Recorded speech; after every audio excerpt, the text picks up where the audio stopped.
Saudara-saudari terkasih, pada waktu saya masih bertugas di Kaliori, saya sering naik turun dari Biara ke Gua Maria. Dan suatu hari saya bertemu dengan seorang pria yang baru keluar dari Gua Maria. Dan dalam perjalanan itu saya menyapa dan kemudian ngobrol, dan saya tanya, "Bapak dari paroki mana?" Pertanyaan biasa. Dan dia mengatakan, "Oh, saya tidak Katolik, Pak," katanya. Lalu dia menyebutkan satu tempat asal dari sebuah kota. Dan kemudian kami ngobrol, akhirnya dia tahu kalau saya imam tinggal di Biara di atas. Lalu dia antusias sekali karena ketemu dengan seorang Romo, dan dia mulai tanya macam-macam. "Romo, berarti Romo itu banyak doa ya, meditasi, dan pasti sakti ya Romo itu ya?" Dan saya mengatakan, "Oh tidak Pak, saya tidak sakti." Dan dia rupanya masih penasaran dan mulai tanya lagi. "Kalau begitu Romo itu kalau mendoakan itu pasti manjur ya, bisa menyembuhkan orang sakit dan sebagainya." Dan saya mengatakan, saya tidak tahu ya, konsep doa di tempat kami di gereja Katolik itu beda. Saya merasa saya tidak sakti atau bisa menyembuhkan.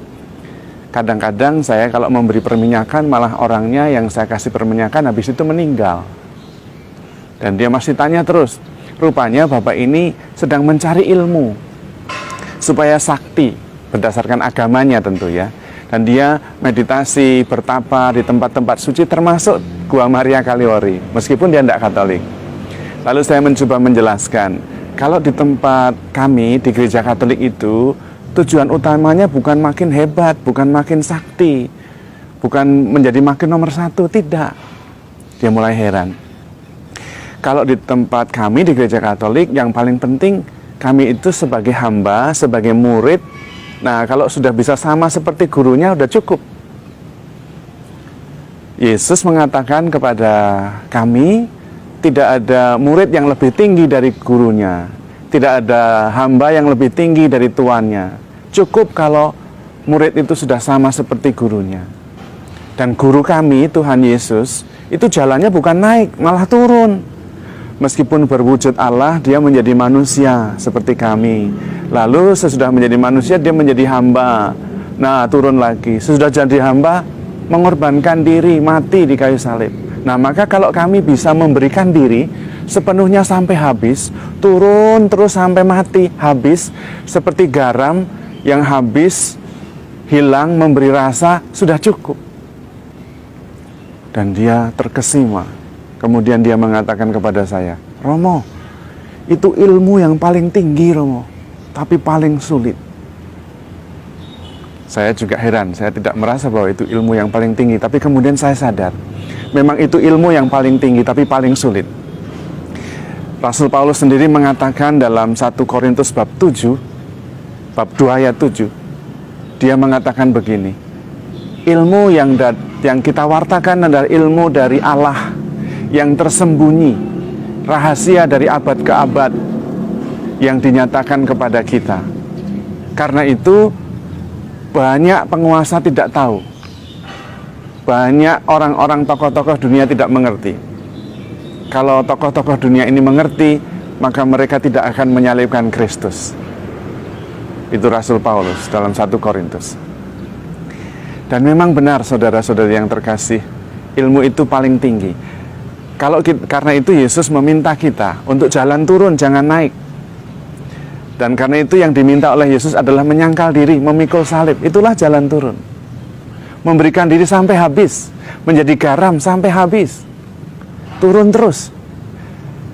Bukankah itu susah Romo dan membuat kita menderita? Sebetulnya tidak. Coba kalau kita menyangkal diri sampai kita tidak ada, ego kita habis, kita tidak akan sakit hati. Wong kita tidak ada lagi, sudah habis. Kita tidak akan mati lagi, wong sudah mati, sudah tidak ada. Kita tidak akan berantem lagi hanya karena masalah-masalah sepele, tersinggung, sakit hati, sudah tidak ada lagi. Karena kita sudah memberikan diri sampai habis. Sudah turun terus sampai mengorbankan diri, sudah sampai tidak ada lagi. Saya, ego itu sudah tidak ada lagi. Kalau kita mengikuti Kristus, menyangkal diri dan memikul salib. Karena itu di dalam gereja kita semua disebut pelayan. Karya kita disebut pelayanan, bukan kepemimpinan atau direktur, bukan, tapi pelayan. Masalahnya kadang-kadang itu hanya menjadi judul saja, status saja pelayan. Karena seringkali melayani gereja tapi ngambekan, gampang tersinggung, lalu nggak mau yang susah-susah. Pasti itu bukan hamba. Coba Anda punya asisten rumah tangga yang gampang protes, ngambekan, sering sakit hati, dijamin tidak lama itu jabatannya sebagai asisten rumah tangga di rumah. Tapi di gereja sering begitu. Padahal kita diminta untuk menjadi sama dengan guru kita, Kristus, yang jalannya turun terus. Dan ternyata itu yang menyelamatkan. Jalan keselamatan itu jalan salib, jalan turun, bukan jalan naik, bukan jalan sukses, jalan pemberian diri sampai habis.